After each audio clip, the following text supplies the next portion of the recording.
Well, the first time I saw St Edith's Church, it was in 1992, when my husband John and I were coming out to Monk's Kirby to view a house for sale. And as we left the Brinklow-Paleton Road to turn into the Hayes, there was the site of Monk's Kirby, sun shining on this beautiful, huge church with its tower and its pinnacles. And we were really intrigued.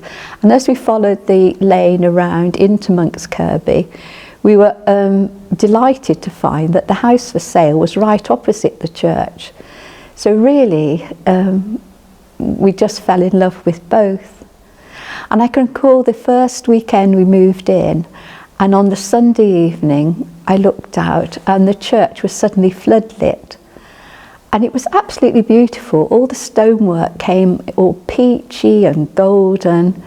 And then later, when it rained, the stone would take on a pink, like a Petra pink. It was really beautiful. And we settled into Monk's Kirby and we got involved with the village hall, and we only occasionally, I'm afraid, came to worship here.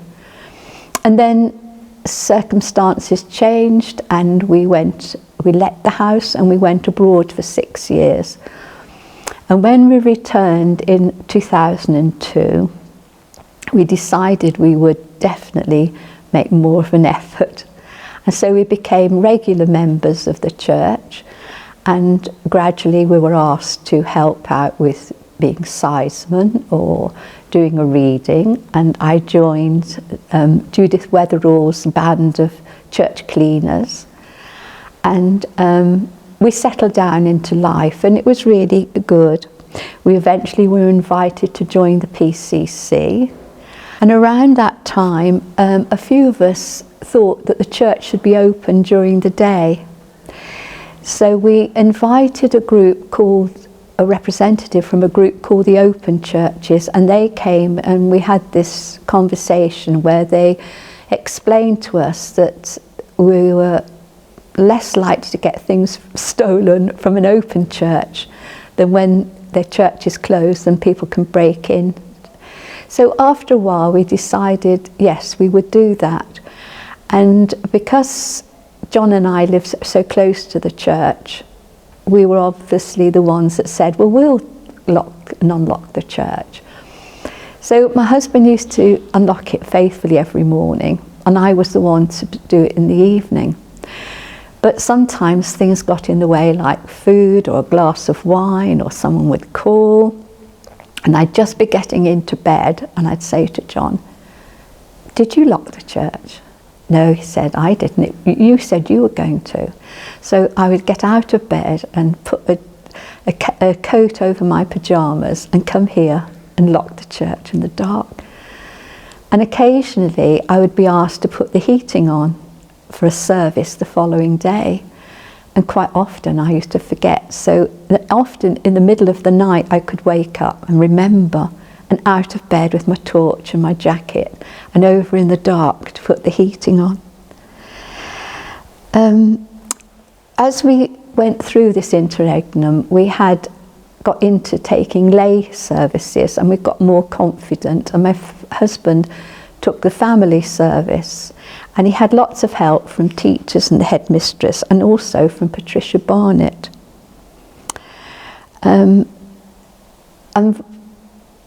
After about a year or two, one of the church wardens, Linda Illingworth, was moved to Wales, and I was asked if I would like to take her place.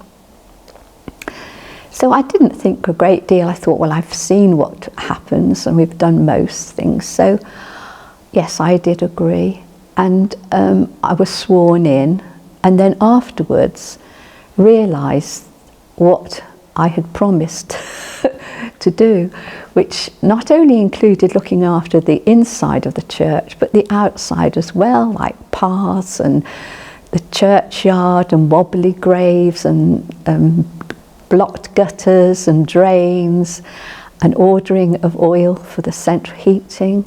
And then inside the church there was the altar linen, there was to be washed, there was candles to be ordered and wine and wafers, and I also inherited 5 plastic buckets.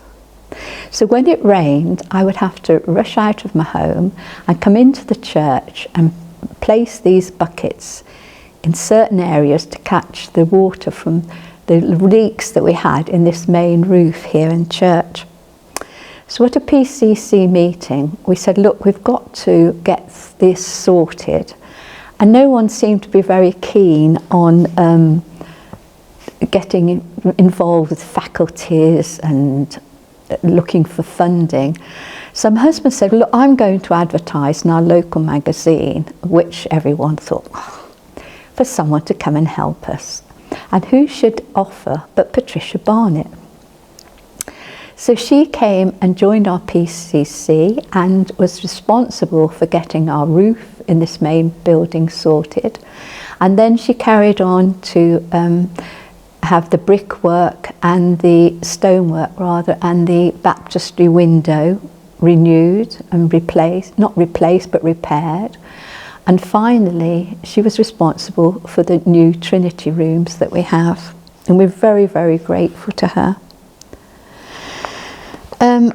Up until that time, which was probably about 950 years, St. Edith's had managed without a toilet. But when we've had visitors, it's been very difficult. If the pub across the road is closed, then there's just nowhere else. So I was quite happy for people to use my house and my facilities, which included over the years groups of bridesmaids. I've had scout groups, a choir, visiting clergy, never got to rise to a bishop, and many others, but we're always happy to help out.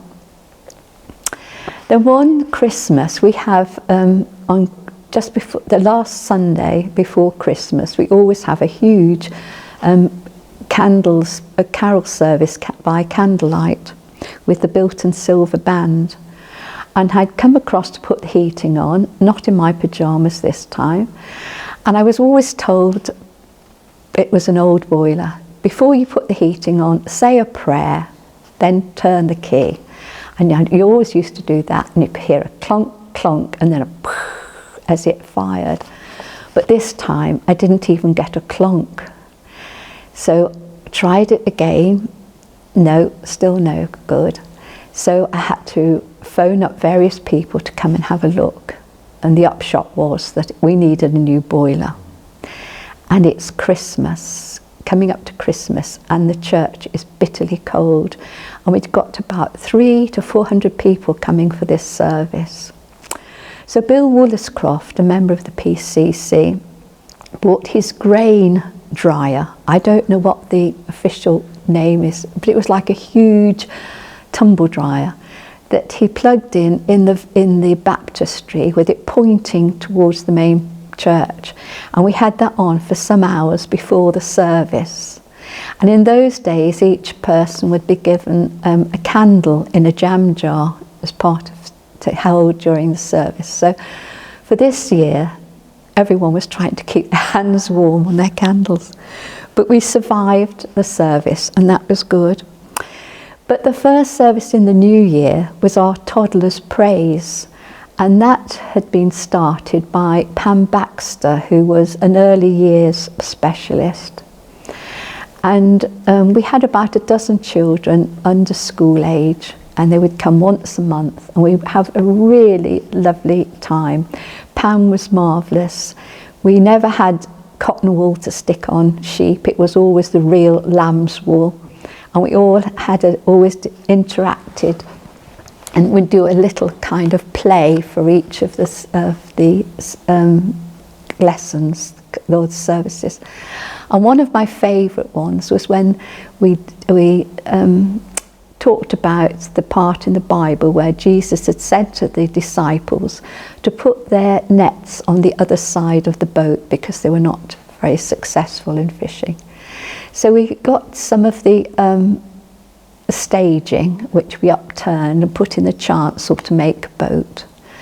And Pam Pam had bought some netting from her sweet peas from that year, and we made lots of silver fish, and the children knew the story, so they all piled into this boat and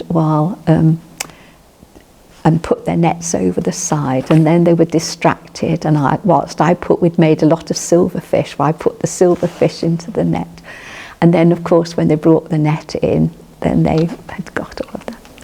They were all surprised, and then we turned water into wine with the aid of a blackcurrant cordial, and then the children were really upset when I poured it out for them to drink, because they said, we're not allowed to drink wine. But as we've got this TTP, I didn't want to say we couldn't have it, because it could have been months before we got the heating sorted. So as a family, we'd always been camping. As a teacher, we didn't have a great deal of money in the early days, so we got used to family camping. And tents can be quite warm with a heater. So we had a family tent put up with a heater in, and my husband put some lights inside. And so for that first TTP meeting, we met there, but it was too small. We couldn't all get in. And so we bought a marquee, and that really served us very well for a number of years. And then the other church warden retired, and I was left alone, coping for about a year or so, until I was joined by Janet Hall. And she was a great help and really supported me. And then over the years my circumstances changed, and so I decided to retire, and was replaced by Sarah Feeney. So St Edith's now have two really good church wardens that complement each other. I still help out with church, and I still do a rota for locking the church. Ken, my neighbour, opens the church each morning, and also over the years has repaired the church clock, the church mower. He's mowed grass, he's unblocked drains, and he does it all very quietly without anyone knowing. And so we have a rota for just locking the church, and I'm one of them, of course. But I've told recently that there was one other person who's ended up locking the church in their pyjamas quite recently. So it makes me wonder if there's other people around the parishes that have also ended up unlocking the church or locking the church in their pyjamas.